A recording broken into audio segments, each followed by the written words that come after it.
আমি কিসের আশায় কার মুখ দেখে তোমার সংসারটা করব বলো তো? না একটা বাচ্চা, না আমার কোনো সুখ শান্তি, না কোনো কিছুই তো নাই। কি দেখে থাকবো বলো? দেখো, চেষ্টা তো আমিও কম করলাম না।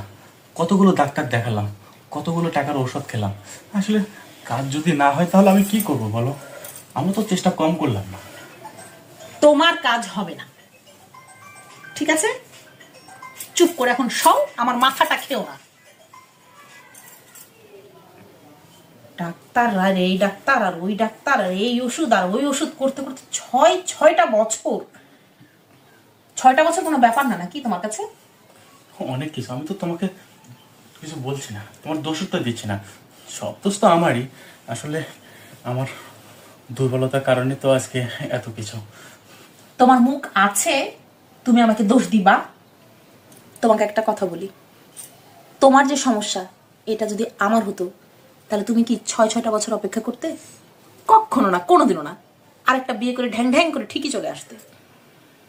তখন আর এটা ভাবতা না যে একটা মানুষ এতটা বছর আমার জন্য কাটাই দিল। এটা ভাবতা না। তুমি কি ভাবতা? তোমারটাই ভাবতা। আর তুমি ঠিকই আরেকটা বিয়ে করে বউ নিয়ে চলে আসতা। আমার বেলা এটা তো ভাবছো না। চক্ষু লজ্জা, মান সম্মান, সেটা দেখে তো আমিও পড়ে আছি, তাই না?